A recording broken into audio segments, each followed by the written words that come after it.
کسی مسلمان کا کوئی ضروری کام کر دینا یا اس کے کام میں مدد کرنا یا اس کی کوئی پریشانی دور کر دینا بھی ایسا عمل ہے جس پر آپ صلی اللہ علیہ وآلہ وسلم نے بہت اجر و ثواب کے وعدے فرمائے ہیں۔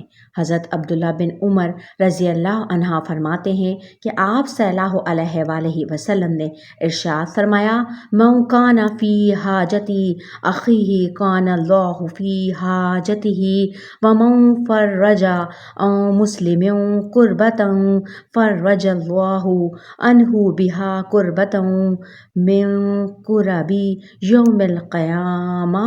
جو شخص اپنے کسی بھائی کے کام میں لگا ہو، اللہ تعالیٰ اس کے کام میں لگ جاتے ہیں، اور جو شخص کسی مسلمان کی کوئی بے چینی دور کرے، اللہ تعالیٰ اس کے صلے میں اس سے قیامت کی بے چینیوں میں سے کوئی بے چینی دور فرما دیتے ہیں۔ کسی شخص کو راستہ بتا دینا، کسی کا سامان اٹھانے میں اس کی مدد کرنا، غرض خدمت خلق کے تمام کام اس حدیث کی فضیلت میں داخل ہیں۔ جو لوگ دوسروں کے کام آتے ہیں، اللہ تعالیٰ کے نزدیک وہ بڑی فضیلت والے لوگ ہیں۔ حدیث میں ہے، خیر الناس من ینفع الناس، لوگوں میں بہترین شخص وہ ہے جو لوگوں کو نفع پہنچائے۔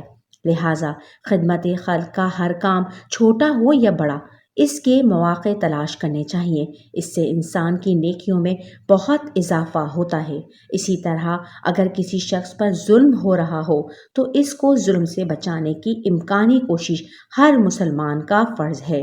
ایک حدیث میں آپ صلی اللہ علیہ وآلہ وسلم کا ارشاد ہے کہ مسلمان کا بھائی ہے، نہ وہ اسے بے یار و مددگار چھوڑتا ہے، نہ اس سے جھوٹ بولتا یا وعدہ خلافی کرتا ہے، اور نہ اس پر ظلم کرتا ہے۔ ایک اور حدیث میں ارشاد ہے کہ جس جگہ کسی مسلمان کی بے حرمتی کی جا رہی ہو، اس کی آبرو پر دست درازی ہو رہی ہو، وہاں جو مسلمان اس شخص کو بے یار و مددگار چھوڑ جائے، اللہ تعالیٰ اس کو ایسے موقع پر بے یار و مددگار چھوڑ دیں گے جہاں وہ مدد کا خواہش مند ہوگا۔ اور جس جگہ کسی مسلمان کی یا بے آبروئی بے حرمتی ہو رہی ہو، وہاں اگر کوئی مسلمان اس کی مدد کرے تو اللہ تعالیٰ ایسی جگہ اس کی مدد کریں گے جہاں وہ مدد کا خواہش مند ہوگا۔ مسلمان کی مدد میں یہ بات بھی داخل ہے کہ اگر کسی جگہ اس پر غلط الزامات لگائے جا رہے ہوں یا غلط باتیں اس کی طرف منسوب کی جا رہی ہوں تو ان الزامات کا جائز دفاع کیا جائے۔ چنانچہ حضرت ابو درداء رضی اللہ تعالیٰ عنہ سے روایت ہے کہ آپ صلی اللہ علیہ وآلہ وسلم نے ارشاد فرمایا، جو شخص اپنے کسی بھائی کی آبرو کا دفاع کرے، اللہ تعالیٰ اس کے چہرے سے جہنم کی آگ کو ہٹا دیں گے۔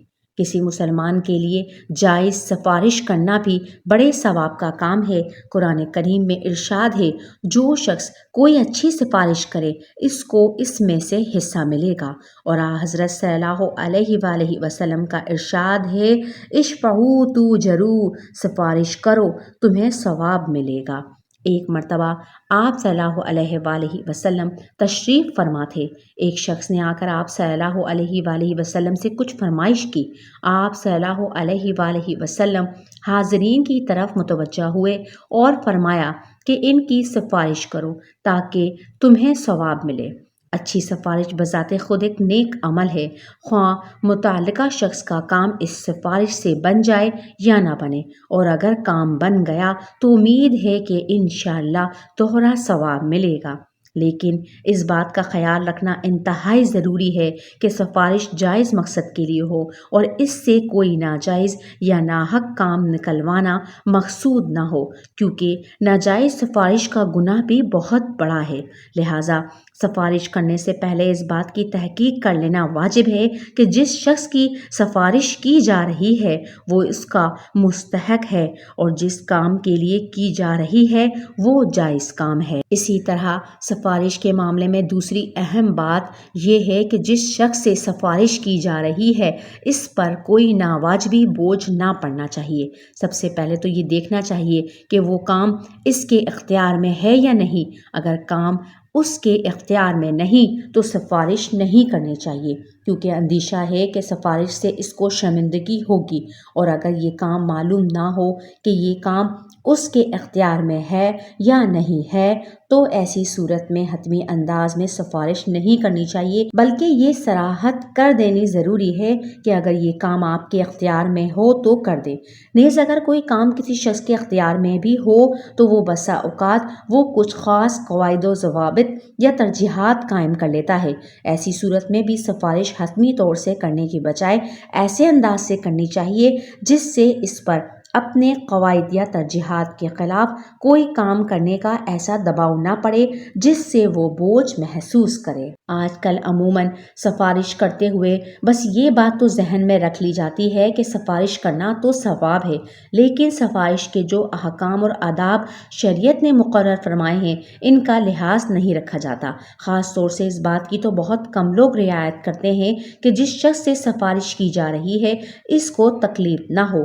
لہٰذا یہ بات کبھی نہ بھولنی چاہیے کہ شریعت میں ہر چیز کے آداب اور احکام ہیں اور ان کی رعایت ضروری ہے۔